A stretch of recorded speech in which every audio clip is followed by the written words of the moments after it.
covetousness, right? The ways of the world, right?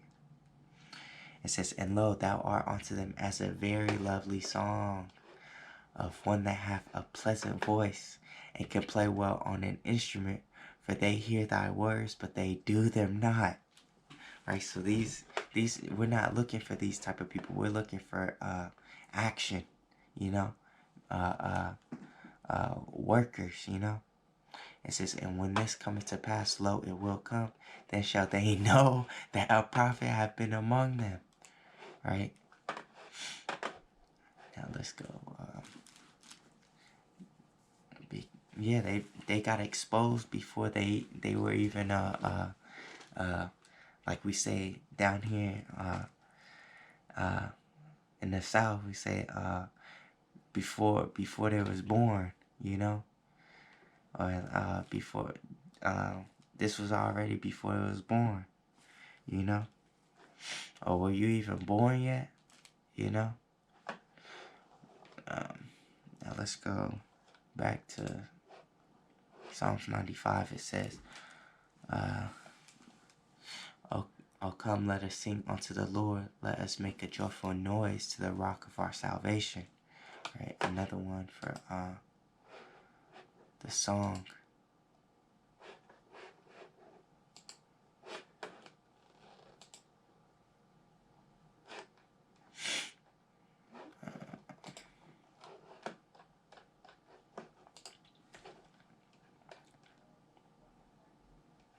Actually, let's start at the top. Revelation 5:1, it says, and I saw in the right hand of him that sat on the throne a book written, and on the backside sealed with 7 seals. So this book was locked up. This understanding was locked up.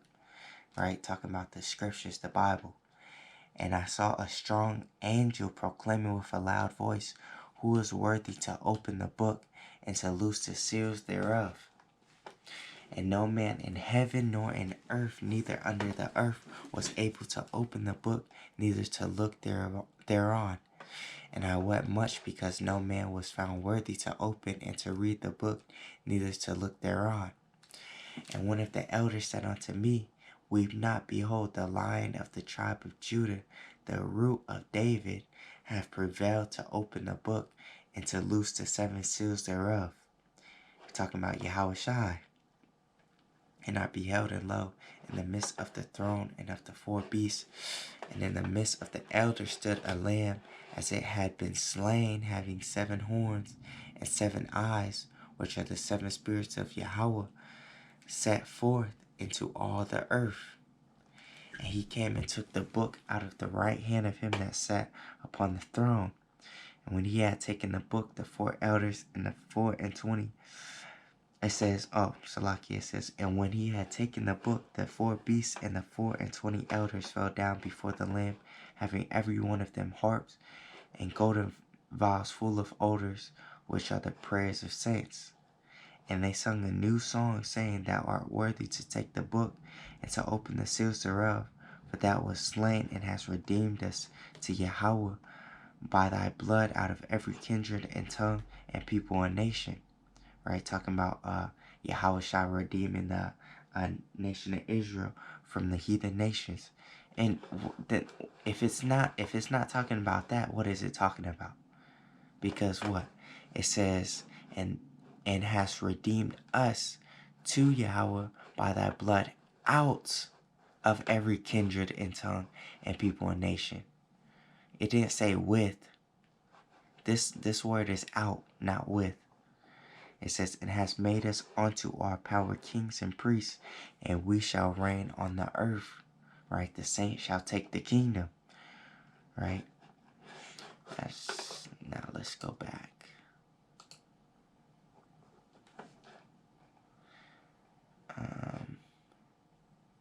This is Isaiah 42:10. It says, sing unto the Lord a new song, and his praise from the end of the earth. Ye that go down to the sea, and all that is therein, the isles and the habitations thereof. Let's see if there's some more in there.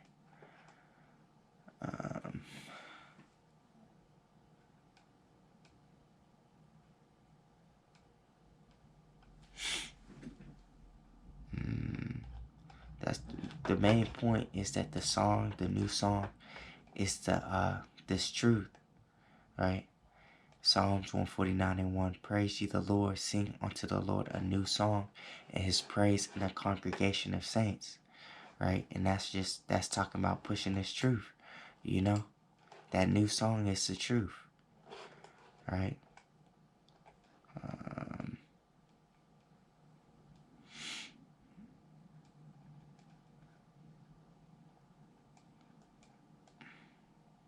Right here, let's go to this chapter. This is Psalms 40, and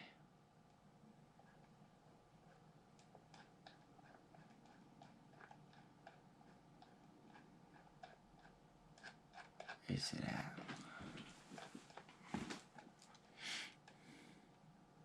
Right here, Psalms 40:3. Actually, let's go up. It says, Psalms 40:1, it says, to the chief musician, a psalm of David. I waited patiently for the Lord, and he inclined unto me and heard my cry. Right? And that's what we're doing. We're waiting patiently. Right? It says, woe unto thee that have lost patience, for what will ye do when you're visited? Roughly paraphrasing. Let's get it actually. It says, what will ye do when the Lord shall visit you? Get it right here.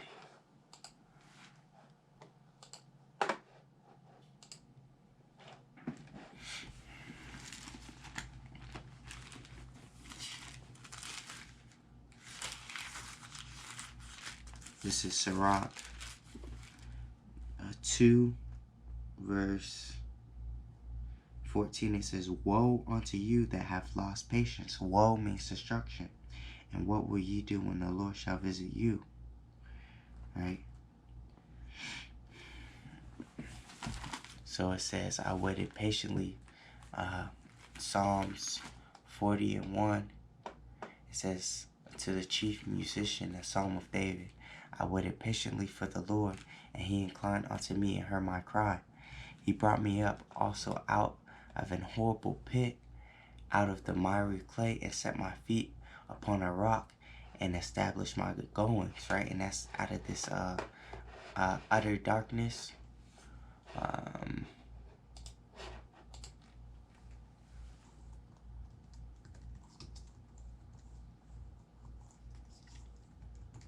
The utter darkness, which is this world.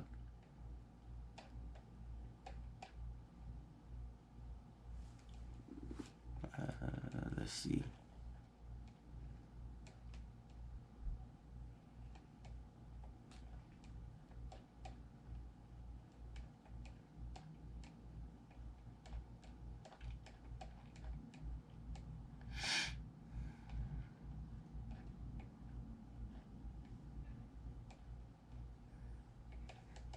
Let me see.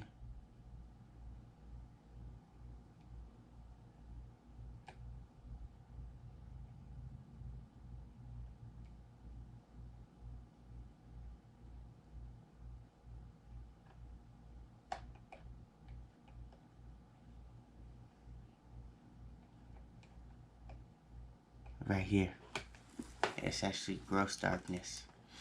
Isaiah 60:2, it says, for behold, the darkness shall cover the earth, and gross darkness the people.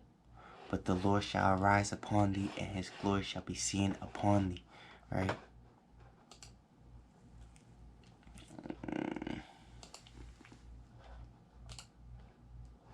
Right here.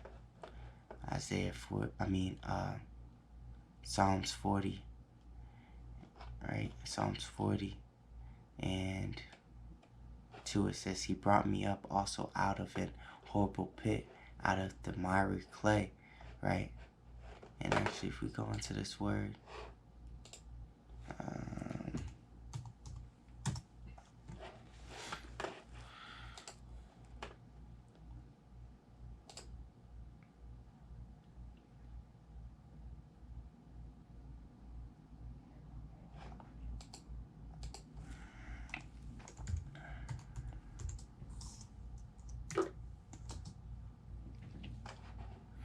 Look at that.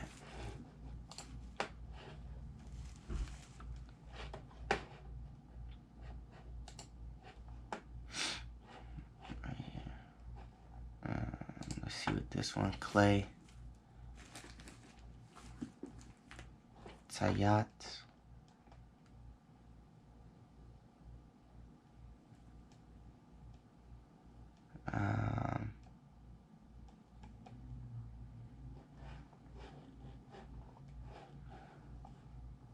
Just means straight clay.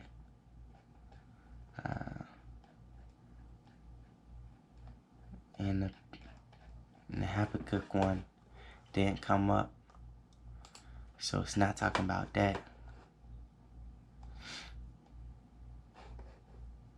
What is the? Let's see what this one is.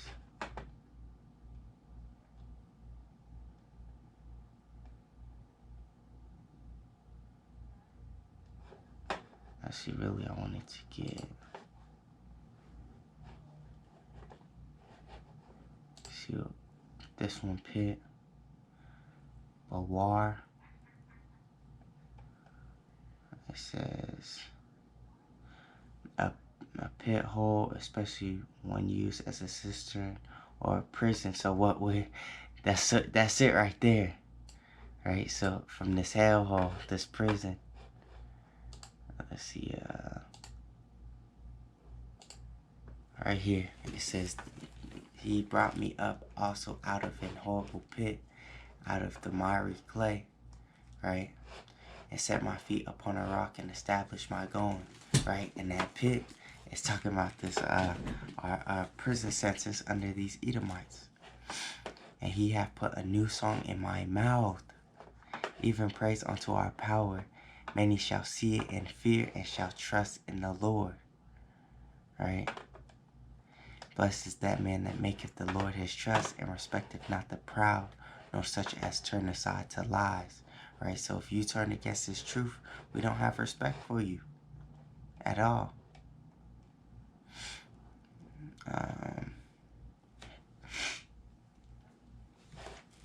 So now let's go back to Psalms 95 and 1. It says, "O come, let us sing unto the Lord.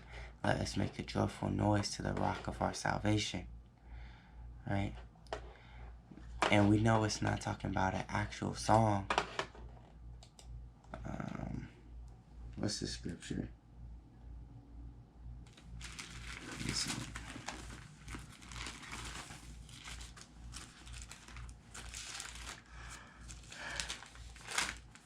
Is it Amos?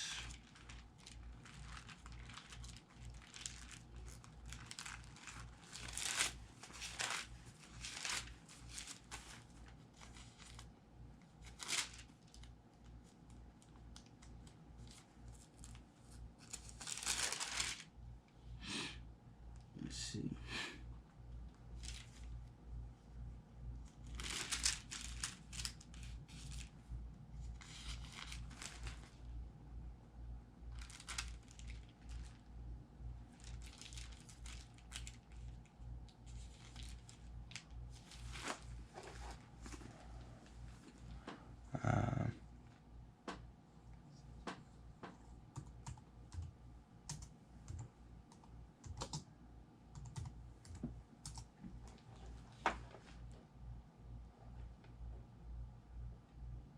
Bear with me.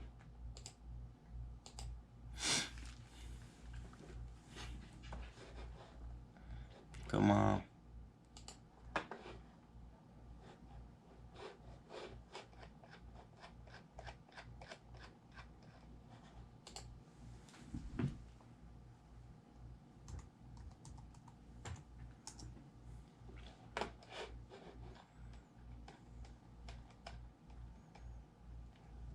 You're right here. This is Isaiah. Look. Okay, both of them. Amos 5 and 23. "Take thou away from me the noise of thy songs, for I will not hear the melody of thy vows." That's talking about actual music. So when you hear about these Hebrew Israelite rappers and such like that, you just don't even pay attention to it, because that's not how you praise the Most High. You know, we're praising Him through this wisdom, knowledge, and understanding, right, that we're getting. It says, Isaiah 14:11, thy pomp is brought down to the grave, and the noise of thy vowels, right? And this is dealing with the Edomites, right? The worm is spread under thee, and the worms cover thee, right? Because now it's not a good time for them. You know, when you play music, it's for celebration and such like that. It's not to go into slavery, you know. I don't know what's going on with that one. So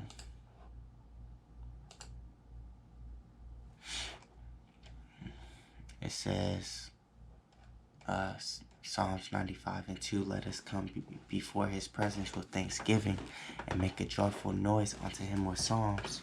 For the Lord is a great power and a great King above all gods, right? Which the gods is talking about powers, right? It's not talking about other gods, because there is only one God, right?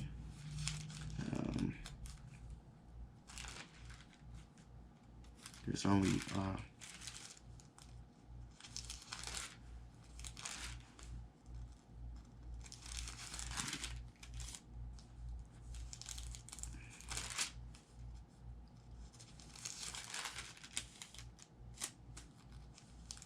let me get the scripture real quick.